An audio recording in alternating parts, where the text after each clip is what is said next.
தற்போது கிடைத்துள்ள முக்கிய செய்தியை பார்த்து வருகிறோம்.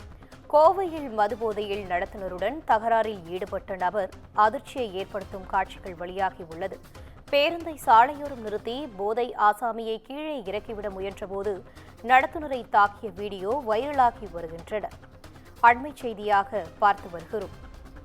கோவையில் மதுபோதையில் நடத்துனருடன் தகராறில் ஈடுபட்ட நபர் அதிர்ச்சியை ஏற்படுத்தும் வீடியோ காட்சிகள் வைரலாகி வருகின்றன.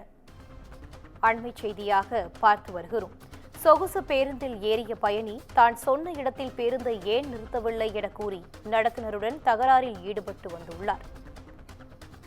கோவையில் மதுபோதையில் நடத்துனருடன் தகராறில் ஈடுபட்ட நபர் அதிர்ச்சியை ஏற்படுத்தும் வீடியோ காட்சிகள் வைரலாகி வருகின்றன.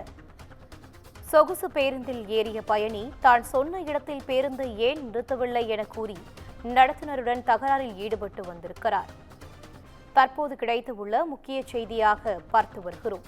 இது குறித்தான கூடுதல் தகவலோடு இணைகிறார் எமது செய்தியாளர் ஞானசேகரன். வணக்கம் ஞானசேகரன், தகவல்களை பகிரலாம். வணக்கம் கினிதா. கோவை காந்திபுரம் நகர பேருந்து நிலையத்திலிருந்து நேற்று மாலை சோமனூர் நோக்கி தடம் எண் 90 என்ற எண் கொண்ட அரசு சொகுசு பேருந்து சென்று கொண்டிருந்தது. இந்த பேருந்தில் ஒரு நபர் மது போதையில் ஏறியுள்ளார்.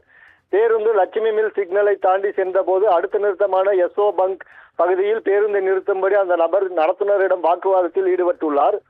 அந்த பேருந்து குறிப்பிட்ட சில நிறுத்தங்களில் மட்டுமே நிற்கும் சொகுசு பேருந்து என்பதால் அந்த இடத்தில் நிறுத்த முடியாது என நடத்துனர் கூறியுள்ளார். இதனால் ஆத்திரமடைந்த அந்த நபர் தகாத வார்த்தைகளால் பேசி ரகளையில் ஈடுபட்டார்.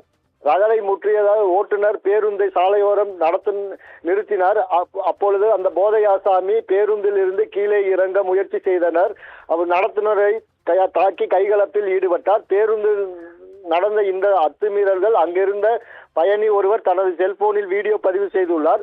அதில் அந்த நபரை நடத்துனரை ஒருமையில் பேசுவதும் அவரை தாக்குவதும் தெளிவாக பதிவாகி உள்ளது. இந்த வீடியோ தற்பொழுது சமூக வலைதளங்களில் வெளியாகி வைரலாகி வருகிறது. இனிதா, விவரங்களை வழங்கியமைக்கு நன்றி ஞானசேகரன்.